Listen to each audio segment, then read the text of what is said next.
to In Contact, a news and public affairs presentation by Association of Black Journalists. And now your host, Angela Robinson. Neighborhood killer, 60 killer, old killer. It's neighborhood 6 old killer right there. 9 Deuce Hoover, that S stand for Southside, you know what I'm saying? Big H, that stand for the Who. This sign right here, that's a neighborhood crip symbol. And then we don't do that, you know what I'm saying?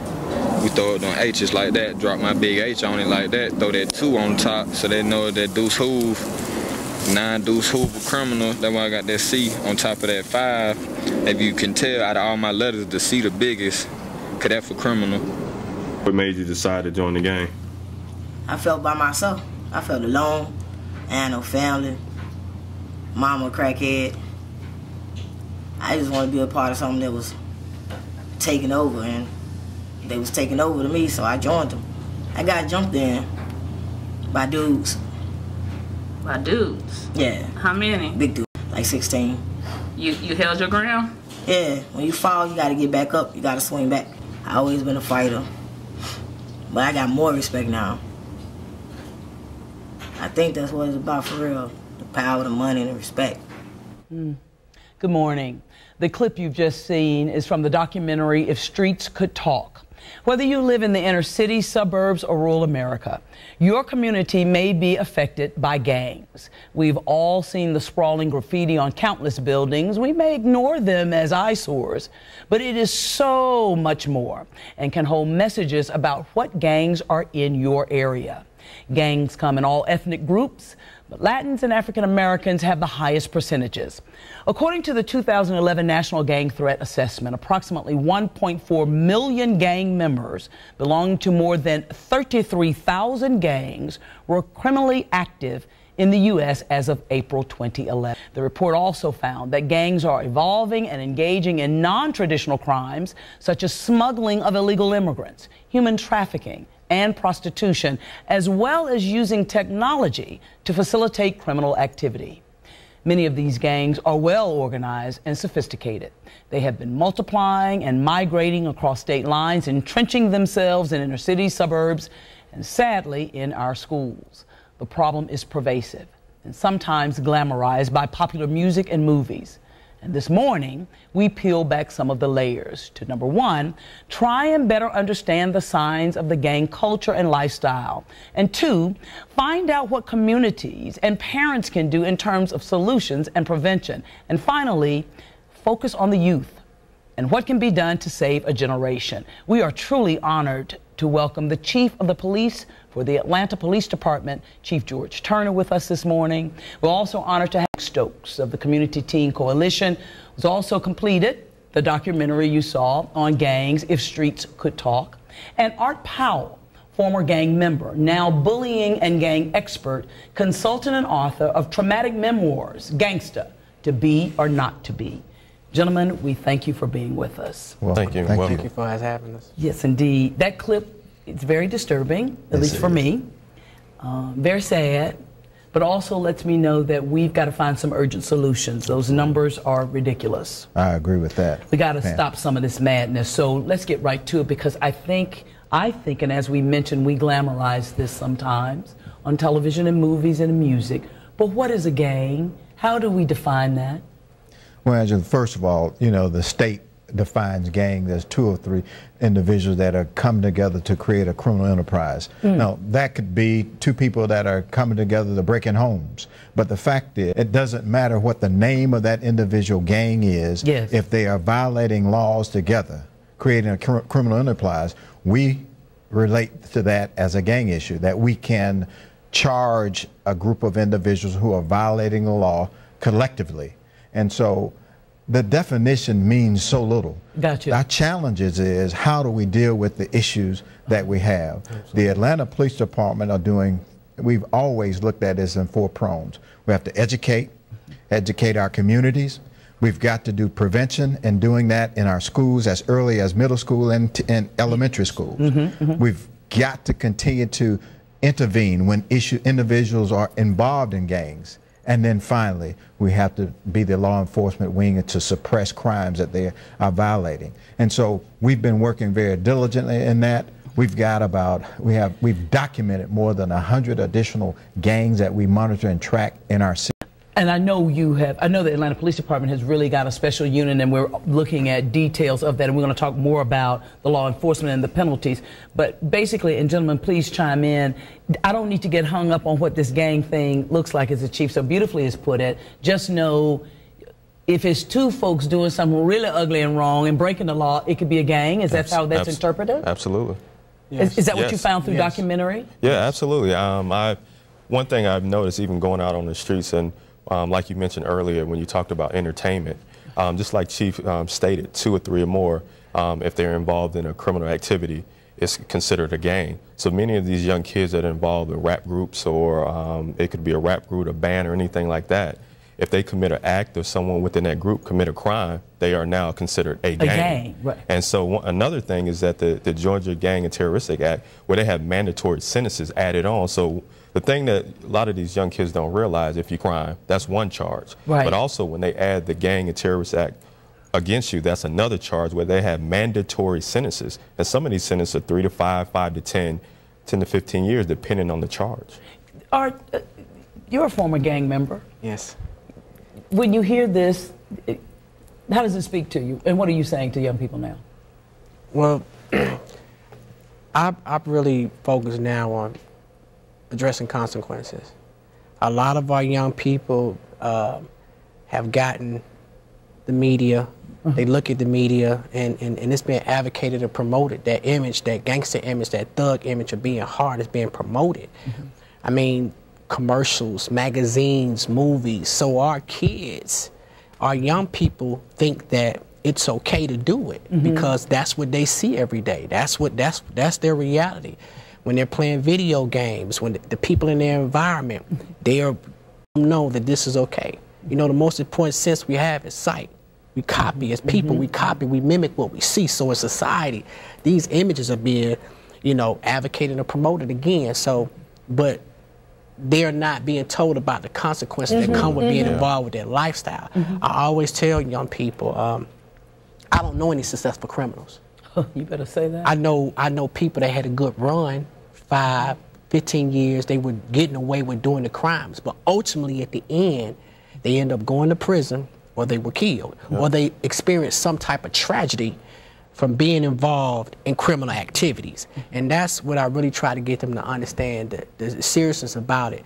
Not get caught up on the materialistic gains of money and women and jewelry and cars and the things that they can, that they're being told and they're being manipulated into thinking they can gain from doing those things. My emphasis is really just trying to let them know, if you get involved with this lifestyle, this is what could happen. This is what's going to happen. And this is very real. It's not going to have a commercial break in it, and it's not going to be tidied up in an hour. Right. Is it cheap? Right. It's going to be real. You know, I hadn't thought about when you commit the crime, then that's a penalty depending on that crime. And then, thank you, Dominic, for bringing this out. And of course, you have a litany of it, I'm sure, to tell Chief. Now, if you're in a gang, that's a brand new penalty. Dominic couldn't have said it any better for me. I mean, the fact is that that's exactly what happens. You know, we provide that additional charge when we can determine that an individual was part of a gang when they created that crime, and we've done that quite successfully. Listen, I mean, one of the things that the Atlanta Police Department do very well, and that is to arrest offenders. The last thing that we need to think about is how we arrest more and more young men that look like me. Absolutely. We've got to do a better job of trying to prevent young men from being involved, and women, from being involved in gangs, on the right path. Absolutely. That's why we have to do more intervention and prevention, and working alongside some of these great successful men that are involved here today. We've got to partner. The only way that we're going to be successful in our community is to work collectively together on real solutions. Dominic, I want you to explain the Community Teen Coalition. I promise you I'm going to let you give us a little synopsis of that. But I want to go back to something that you all have said. But Art, I think you hit an interesting nail on the head. Young people have got to understand, forget the car, forget their consequences. But the lady we heard at the beginning that Dominique interviewed for the documentary, she didn't talk about a car. She didn't talk about because she was going to get jewelry. She talked about because she has respect and she's getting love. That's pretty interesting. Is that one of the lures to get how a young person can get in a gang? And what people don't understand is that, and this is what I had. Well, we know that's not true love. Let me be clear. Exactly, and that's what I was going to get to. Right. What they don't understand is that gangs are tools of manipulation and deception, and I had experienced that firsthand. I put my life on the line every day for these individuals I grew up with and I committed crimes with. When did you get in the gang? When I was 15. I actually, but back in 1984, they really weren't known as gangs. They started out as social clubs, but when you had when the crack era kicked in and you had all these migrating gangs coming to Atlanta, it metamorphosized to something more graphic and more violent, because those social clubs eventually merged into drug-selling gangs or became criminalists and got involved in other criminal activity, and they actually went to war with these gangs that were coming in from different cities to capitalize off the money that was made here in Atlanta. What gang were you in? I was involved in a gang called the I Refuse Posse. The I Refuse Posse? Yes. So when you see symbols and whatnot, and Chief is shaking head, go ahead, Chief. It's just amazing. I mean, the fact is, back in 1994, the city of Atlanta started our first gang unit. And I was in 94, you said? 1994. On the heels of two heinous crimes that I investigated along with several other individuals that are on our gang squad. And we also prosecuted the I Refuse gang at the same time with the ATF. It's amazing to me how we continue to talk about various different things. But, you know, the fact is, it is a trend. This young man is right on point as relates to what happens. You know, the thing is, you talked about it. When you start talking about individuals looking for those different pulls that put them into those situations, that is exactly what we saw when we investigated those two young women who was killed in 1994 after being, we were investigating them as runaways. One of the young women had been, she was decapitated, Magdalena Glenn. Yes, and the other young woman was in a duffel bag. We found her out in Southwest Atlanta on Kimberly Road. But at the same time, we were all had been taken advantage of by these gang members. What lured you? Wow, I pretty much grew up in an abusive household, absent father. My mother was at home in the evening, so I was drawn into the environment. And so you were just out there. Well, that's what I seen. I seen drug dealers, I seen gang bangers, I seen pimps. So those became my new role models. Those were the people I wanted to copy and emulate and be like. I didn't see lawyers. I didn't see a chief of police. Who I could see as something that I could possibly become. And that's what a lot of our young people are dealing with right now today. Dominic, is that what you heard? Yeah, I was going to say, even in going out interviewing several gang members, look at the reasons why many of these kids are joining gang. And there are several reasons. One of it could be for financial. One of the main reasons I noticed was that sense of family. And several of the gang members said that. It was that sense of brotherhood, of sisterhood. Those are the reasons why. And so when you get a young person that is lacking that at home, they're seeking that in the gangs. And the gangs understand, if I can provide them reward and recognition like everyone who wants, show them that love, then I have them. And on top of that, get a little bling on the side, and you start your own gang, and then it goes on and on and on. There's some, you know, we mentioned, you know, you drive around and some people say, oh, it's an eyesore. What does this mean? And Chief, you know, we're no different than any other major metropolitan city. We got graffiti and stuff everywhere. But when you see some of this, what does this tell us? What does it tell you, law enforcement?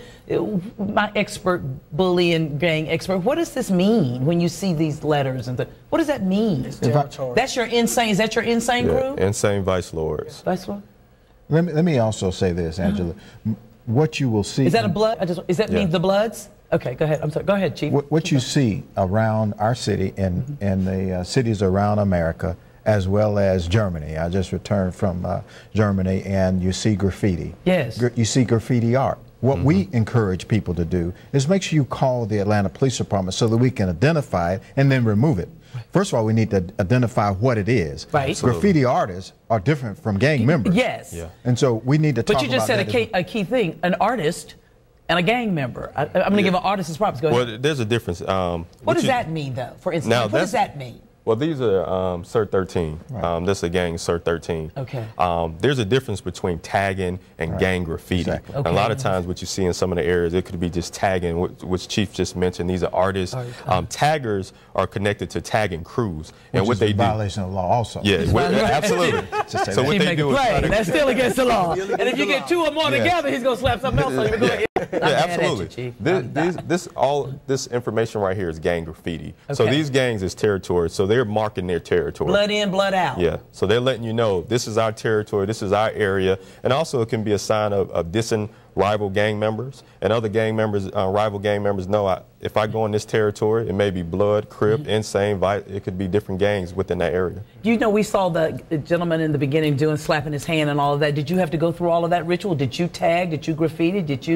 What did you do to break the law? The gangs I was in back in those days, they weren't set up like traditional gangs. Yeah. He is from a traditional gang out of California. Yeah. Okay. So our gangs were more like neighborhood gangs, like hybrid gangs, what they call hybrid gangs, or homegrown gangs. And basically, like I said, you had so many different projects and so many different communities in Atlanta back then that these people came together collectively, doing this, having the same characteristics of those traditional gangs. Right. But we didn't jump in. We grew up together. Yeah.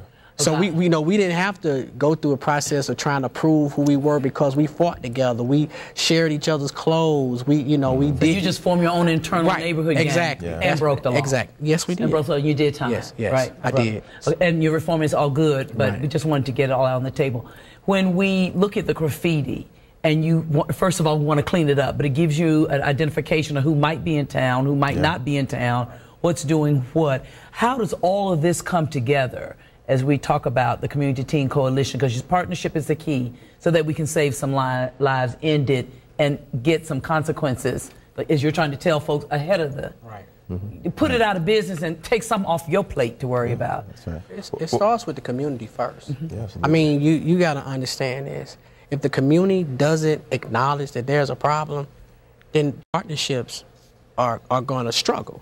Like with the chief and his law enforcement department. If the community is not willing to say, hey, we want to do something about this and we need to come together with you guys because we want to get them out the community, then it's not going to work. But because if you got a community that supports this lifestyle, that supports the individuals in this neighborhood being profitable and committing crimes, and they're not making them accountable for it and being involved with getting them out of the community, the problem is always going to be there. And part of the things with Art and I, what we're doing is actually we're doing a school tour right now.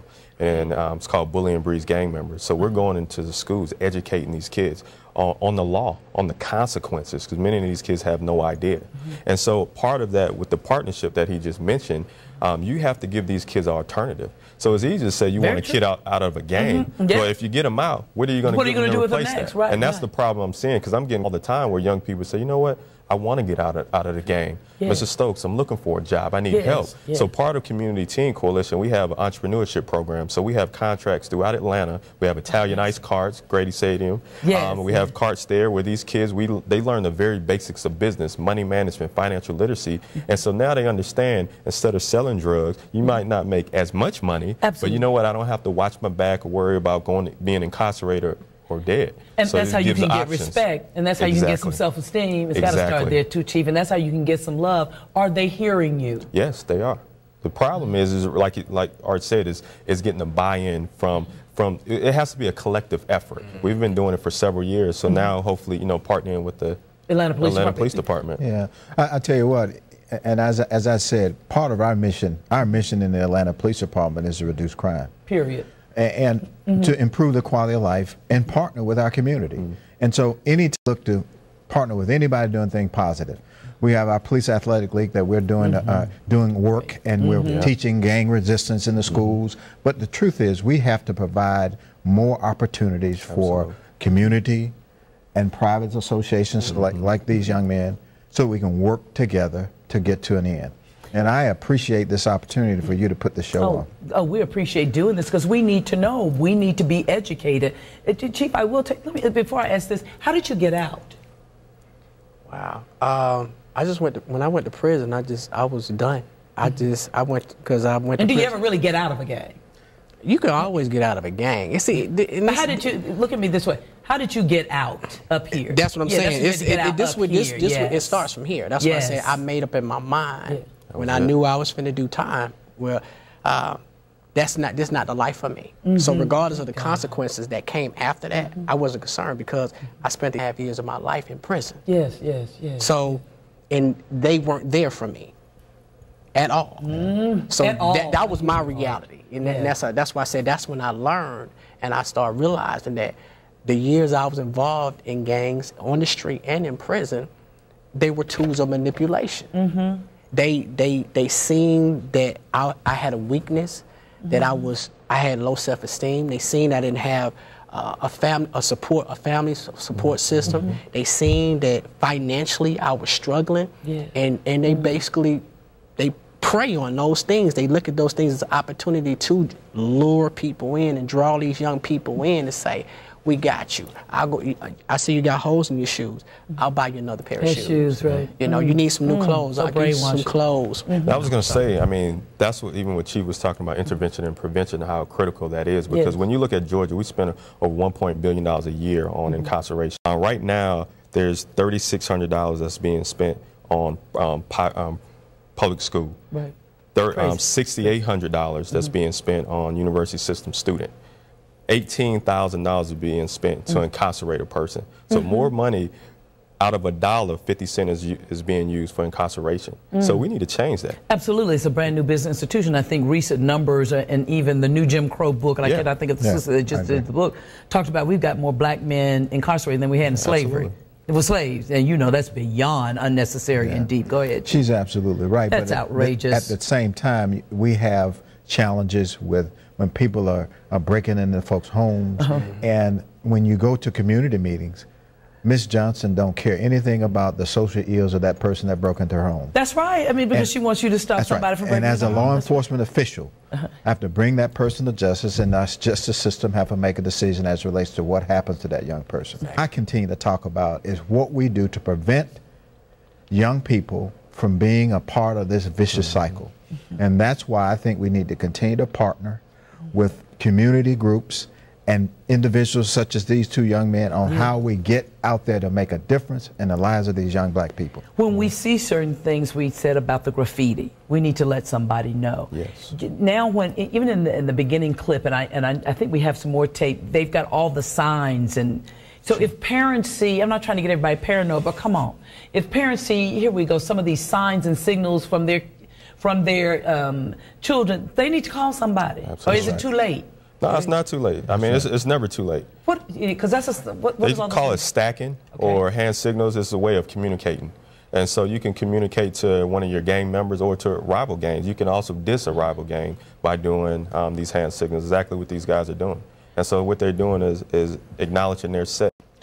Well, I'll tell you one other thing, too. I mean, during my time of investigating gangs, these young people are very proud of what they do. They will tell you absolutely everything you want to know just by asking them questions. And so the truth is it comes down to the fact that they're just so insecure with who they are, and they become a member of something that they think as being positive, as opposed to being positive about an education, about the school that they attend. And that's what we've got to change. What else should parents look for?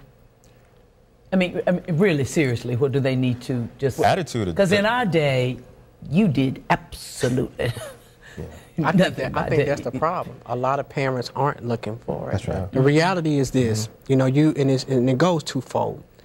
You got parents that support that, because just say if you're from a poverty-stricken area, and that parent is struggling or getting some type of government assistance, if this young man is bringing in $1,000 a week, do you really think mother is going to have an issue with what he's doing? The flip side to it is this. If you got parents, because I work with a lot of parents, or work with young people that come from two-parent households, staying in $250,000 homes. They're so caught up in their lifestyle and trying to maintain it that they allow the media to raise their children. They don't go in their rooms. They don't question their kids about anything they're doing. That computer, internet have mercy. Exactly. So now you got, and these kids are putting on the Dr. Jekyll, Mr. Hyde mentality. Right. They're going to be obedient children and be, you know, very respectful in front of their parents. But when they walk out the door, it's a different thing. They're a totally different individual. Before we go, I want to make sure that everyone gets some extra information. We've got some websites and a phone number that parents, community leaders, and everybody has got to get involved. PowellGangExpert.com. This man's got a wealth of information and so willing and transformative, and to save some more lives. CTC-INC.org. Please, the Community Teen Coalition. We all need to partner with you in so many areas. And of course, Atlanta Police Department, AtlantaAPD.org is where you can go find more information. And also, I think we have a number, Chief, we want to share, 404-549-6900. I want to remind everybody again, it's Traumatic Memories, Gangster, To Be or Not to Be, Art Powell's book. And also, If Streets Could Talk, this documentary. Pick it up, read it, and stay in the fight. It just sounds like, in a nutshell, we have all got to be in the fight to save a generation of children. I would be remiss if I can do a quick little shift, since I've got the Chief of Police here. It all ties together. How are we looking in Atlanta when you're talking about the object of the game? Clearly is to bring crime down. Where do we stand now? Say we're in mid-2012. How do we look? We are doing well. Over the last 2.5 years that Kasim Reed has been in place, and I've been there at the Chief of Atlanta, our crime is down 22%. That's great. But you know, numbers mean so little. When I go to your community, you want to know what's going on and why Jim is still out there breaking in houses. That's right. We want to make sure that we continue to partner with communities. We've got our community-oriented policing units out there working with various different communities and talk about solving long-term systemic problems that's in our community. I am so proud to be a part of Mayor Kasim Reed's team and the things that they've done, and adding additional police officers to the streets so that we can do a better job and bringing crime down in our city. We thank you all for being with us and working and doing everything that you can to save us all and save a generation. And let me just say this, these fabulous men right here cannot do what they do without us. I'll say it for you. We've got to help them, help all of us. As always, we thank you for joining us. We're in contact with you. You be in contact with us. We will see you the next time. For a copy, please send $40 to the Atlanta Association of Black Journalists, P.O. Box 42566, Atlanta, Georgia 30311. Provide your name, mailing address, phone number, and name of the show requested. Make all checks payable to AABJ.